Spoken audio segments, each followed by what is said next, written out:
Fil-katekeżi tagħna llum ħabub intijaj xtaqt li nirrifletti ftit magħkom, naqsam ftit is-sibijiet fuq dak li konna qegħdin nitkellmu anka dan l-aħħar 3 ġimgħat.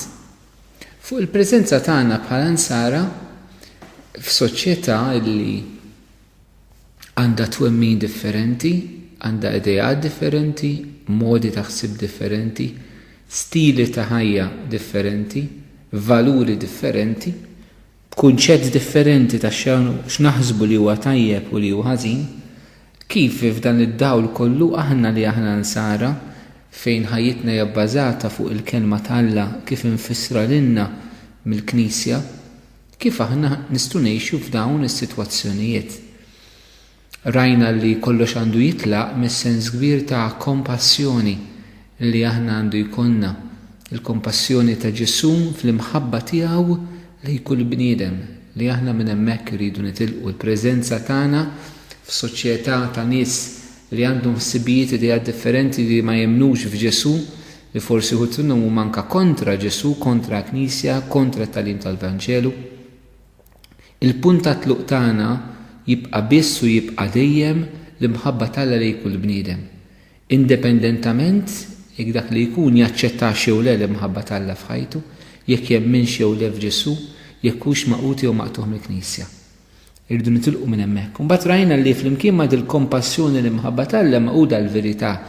Il-verità illi Ġesu urina, li għalina l-insara rajna illi dil-verità hija mhux biss verità għalina, aħna l-Kattoliċi nemmnuha, imma hija verità għall bniedem għax il-Vanġelu li ben tal-Alla ma sarx ben tal-Alla l-Kattoliċi, ma sarx ben tal-Alla għall-insara, ma sar ben tal-Alla fis-ser sar wieħed fostna fl-inkarnazzjoni u rina l-imħabba tiegħu fuq is-salib, mhux għall-insara imma l-bnedmin kollha.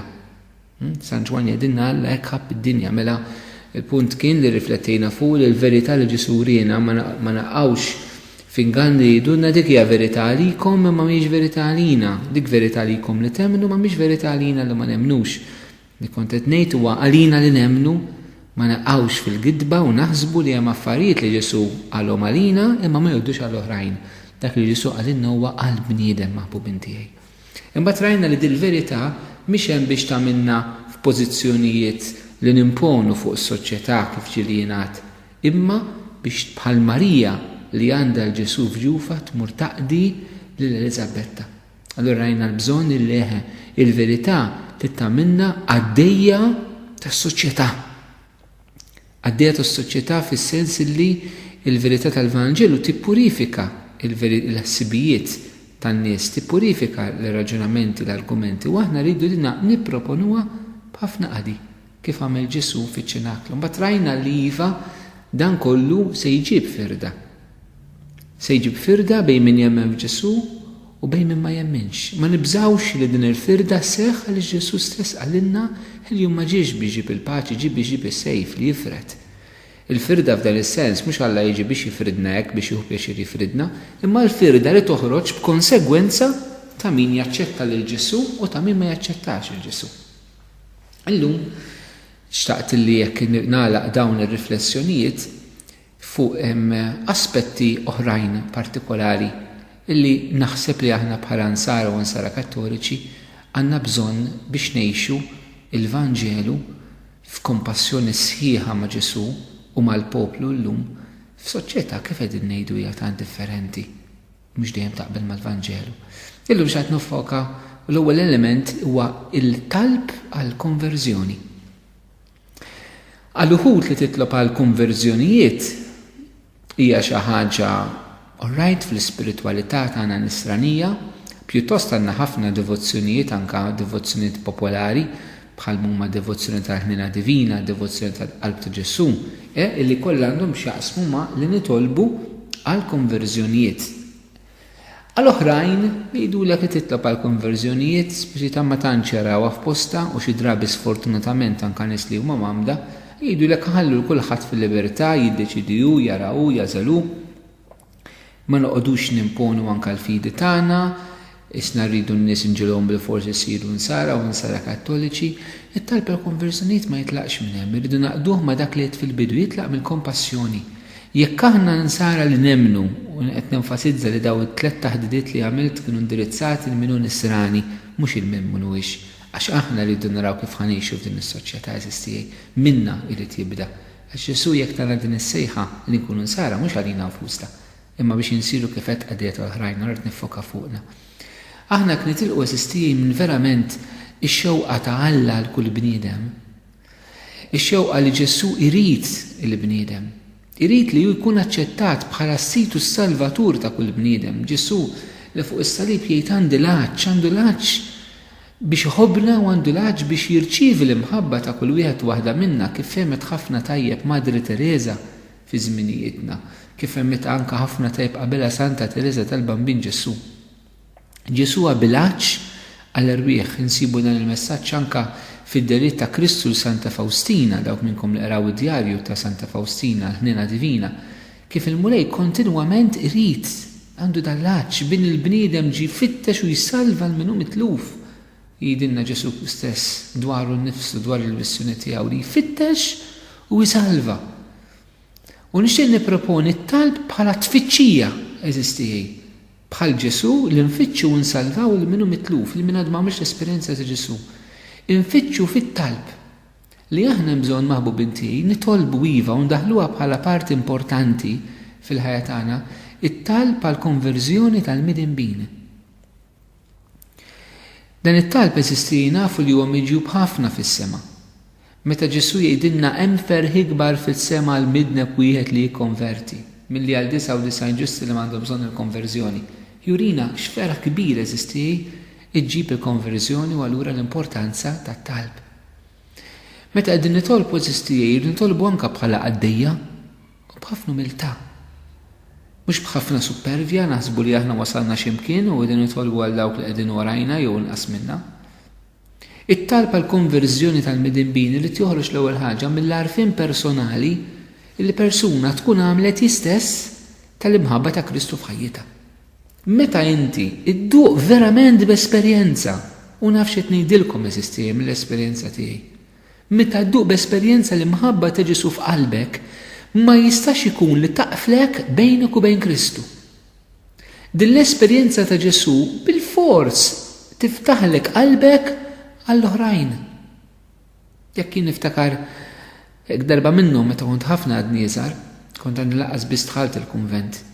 Meta għamilt din l-esperjenza tal-imħabba ta' Ġesu fil-qalb tiegħi, flimkien magħha twilet ħaġ kbir għal dawk li għadhom m'għamlux din l-esperjenza tiegħu. Ma nafx nfissra fil-kliem ma l-imħabba ta' Ġesu fija fl-istess ħin kellha ħaġ kbir biex l-oħrajn iduqu din l-imħabba tiegħu. Verament ma nistgħux nifirduhom din l-imħabba lejn Alla u l-imħabba lejn xulxin. Meta nduqu l-imħabba ta' Ġesu, bil-forsi konnaċ li ħadd toħres irjafu u xi drabi naħseb jien il-gwajtan anke bħala nsaraw fil-Knisja illi l-Vanġelu u l-imħabba t'Alla iġibnija ħaġa ta' teorija. Inġibuha ħaġa tal-moħħ. Nipritkawa, nitkellmu fuqha, imma isna indifferenti minna, issa ma ħakmitx il-qalb tagħna, issa ma bidlitniex interjorment. Issa mhix issuqna kif jgħid San Pawl l-imħabba ta' Kristu ssuqni. Allura ma toħroġ dik l-urġenza li ħadd ieħor jesperjenza din l-imħabba ta' Kristu, li ma jkomplix jaħla ħajtu il-bot minn Ġesu. Meta anke fil-Knisja nirraġunaw bil-mentalità tad-dinja nħallu kulħadd fil-libertà, kulħadd jagħmelu. U argumenti li ma jħorġux minn din ix-xewqa ta' Alla l-bniedem, allura nkunu żbaljati maħbubin tiegħi. Mhux qed ngħidu nkunu żbaljati biex nikkondannaw il-xulxin anke fil-Knisja anke bħala nsara, però biex nitbidlu. Hija x-xewqa ta' Ġesu li tibiddilna. U allura kif qed ngħid l-ewwel esperjenza biex titlob għal konverżjoni toħroġ mill-imħabba personali li inti ġarab ta' Kristu. Imbagħad iva titlob b'ħafna qati.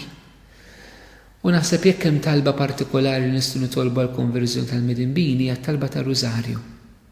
U nixtieq ngħidilkom għaliex.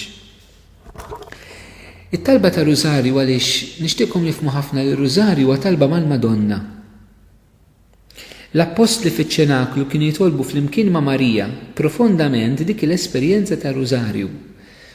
Ir-Rużarju għandu diversi aspetti li nistgħu nħarsu lejh bħala arma kif dal-aħħar semma anke l-Papa Benedettu XVI huwa arma kontra x-xitan.